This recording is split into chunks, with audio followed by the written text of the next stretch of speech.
Hey folks, Grant over here at Local Cooling Farms. I just want to kind of go over this little system that we're doing right here. It's really working out for us. We are in a 5-acre paddock right now, and we're at one side, we're at the center right here, and right at the center to one side is a rectangular paddock. We've got the water, we'll have mineral, and what we kind of came up with was setting a T-post on the other side of this internal fence right here. This is a 3-strand high tensile. We just put a piece of PVC on there, held in place by stainless steel hose clamps, and that allows us to set that reel and be able to pull from that reel, so that T-post is kind of like being a person for us, because oftentimes somebody's out here by themselves. So this is another reel right here. I can just go ahead and show you that. That's just a holder. Many people have brackets like that on their ATV or their truck or whatever, and then we can just go ahead, lift up that keeper, and then we can pull all the way to the end, to where we're going to be, to the end of the field. And so what we're kind of coming up with, the reason that we're doing it this way, you know, we've only got 50 acres, so we need to really utilize all the acreage as much as possible. So we're going to be doing these wedges, and this is how we set up every paddock. So we've got a wedge this way, a wedge this way, and another wedge that way. So it's 1/2 of a, you know, of a wagon wheel pie pattern. You know, a lot of times we talk about wagon wheel patterns. At the center of the wagon wheel, the main hub, the main point might be food, water, shelter, and then you can rotate the livestock 360 degrees around it. Well, in this case, we're doing a 180 degree model. So the cattle have been in this wedge since Sunday or Monday. Was it Monday? I don't know, I forget. Anyway, they've been here for the past couple of days. They've pretty much eaten it down. They're ready to move.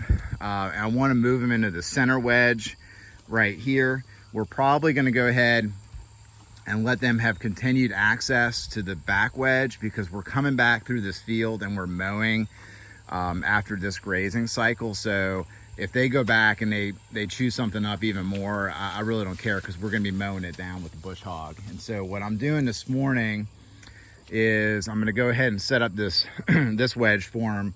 And what we've done to put out seasonal posts is that we've put out these rebar posts. You know, we cut them on farm. We bought 20-foot sticks, and then we've just got the rebar insulators on them, and we painted the tips yellow. So we painted the tips yellow so we can see them a little bit better in case they drop down, they lay on the ground, we can see them. And then, you know, these of course are yellow. So so this is going all the way down that way.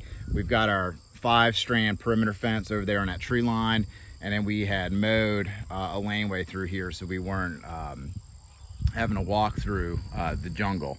So what I'm going to do to get these guys set up, like I said, I'm going to come over here, I'm going to get the reel, I'm going to put that keeper up so it doesn't mess me up.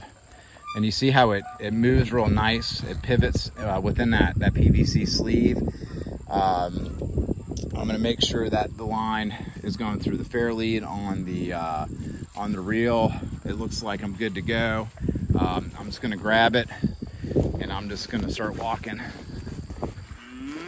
with it, and I'm going to pull it. I'm pulling it about it's about 300 feet or so. So you can see we still have the rebar posts in place.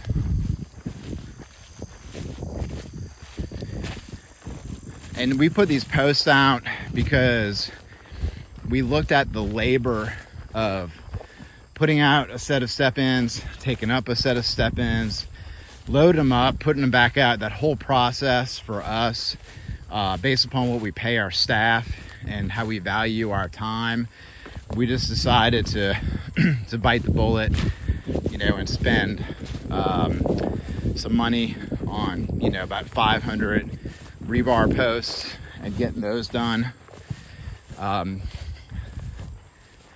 So that's what we're doing here, and we're just going to leave them out seasonally or year round, because for the most part we're grazing year round here.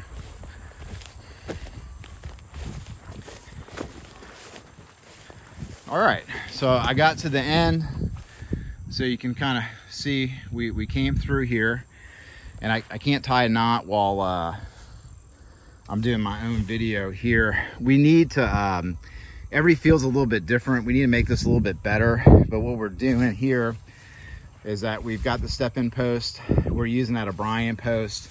I have used a bunch of different brands. It's kind of like I'm saying the same thing that everybody else says. If you're going to buy a step-in, buy a high quality step-in, like just spend the money up front. I priced out buying several hundred more of these, and then I priced out the cost of the rebar and the insulator and the labor to do all this, and the rebar, you know, just won. And so that's just what we did. So I'm just going to go ahead without trying to get shocked here. And this is our 5-strand perimeter. So I'm just gonna step that guy right there, and then I'm using the high tensile now to really hold that T-post in place. So it's nothing to do with electric. I'm actually hooking up the electric on the other end, and then I'm gonna tie this off here with a quick release knot, and then I'm gonna go ahead and run it all the way down. And then when I get down to the end, I'm gonna go up to the reel. I'm gonna pull all the slack out the reel, put that keeper back in place, get the line nice and tight. And then over there, I'm gonna use a jumper to go from the hot internal fence to the reel, making this line hot. And then when I want to come back and I want to reel up the post, I will disconnect the post, put the keeper back up. I'll walk all the way back over here. I'll undo the quick release knot. I'll undo all the poly from all the insulators, and I'll just drop the line right on the ground. And then I go up to my T-post and I just reel that sucker right up while it's still in that sleeve. So it just makes it super easy to reel that line up. And this is set up for a person to do this by themselves. Like, I want to stress this. This is, you know, if you're a one-man operation, oftentimes moving the cattle, these are the things that we kind of come up with to save time and save labor, because if it's difficult to move the cattle, then we're just going to move the cattle less frequently, which is something that we don't want to do. We want to move them, per the season, per the grass we have, based upon your context and all this kind of stuff. So this is the wedge that they're going in. They're going to be fenced off from this wedge. So they're probably going to be in this wedge. They're probably going to, like 2 or 3 days, they're going to be in here. And then we're going to move them up through the internal road and then kick them over to the next paddock. So that's what we're doing here. I hope this helps some folks and gives you some ideas. If you have any questions or comments or anything, just put them in the comment section, and then feel free to subscribe. You know the drill. Bye.